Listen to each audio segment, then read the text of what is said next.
Welcome back to Morgan's video blog, Morgan's online blog in video format. Today, I'm here to talk to you about when writing, small changes can fix big issues.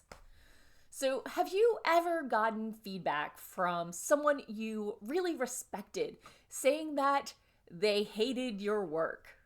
I mean, they liked the idea, but they think you should have done it in a completely different way. No? Just me? Yeah.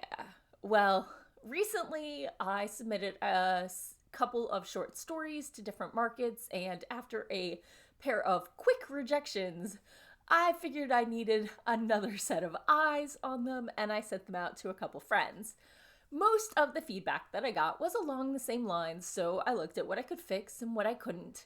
But for that reader who hated the story, we sat down and talked about what they did and didn't like in the story, which is weird for me. I usually just get email comments, and that way I can process without having to look them in the face or respond in a way that doesn't say, "Oh my god, you're crushing my soul." Not that you are. I love constructive feedback. Please keep sharing it with me. So anyway, I sat down with the reader who hated the way I presented the story, but loved the ending, so yay. And we decided that the real issue they had was with the setup. I normally write fantasy, and this was a horror suspense, and I was giving away too much too soon. So that was entirely in line with other feedback I'd gotten, but it was more precise about which parts were working and which parts really needed to be changed to get the effect they thought would be more beneficial for my story. And I couldn't argue with them. So I sat on that for a week, maybe 2 weeks. I pouted, I usually do.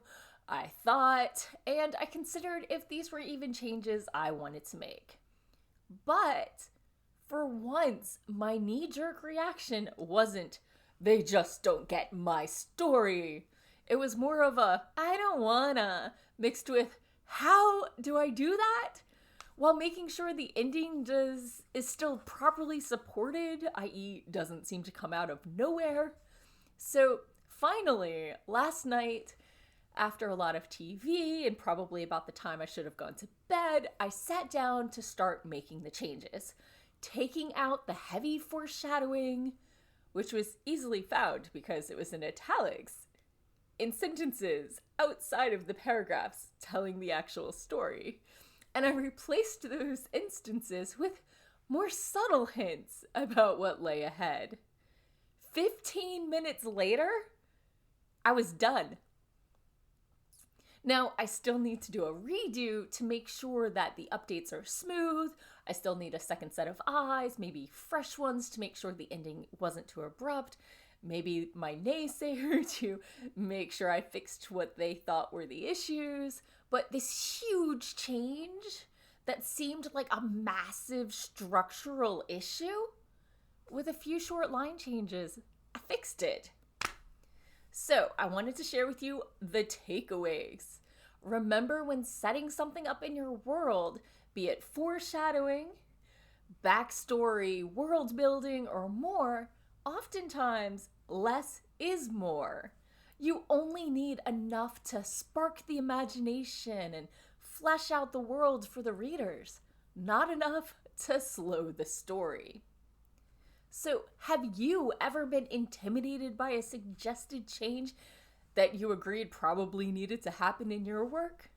Were you ever surprised at how little you needed to change your story to make a completely different impression on your reader? If so, let me know in the comments below. I love hearing that I'm not the only one going through this. As always, please subscribe. I don't want you to miss out on your opportunity to hear me ramble about my writerly tips and writerly musings and whatever else pops into my head. And as always, see you again next week. Bye-bye.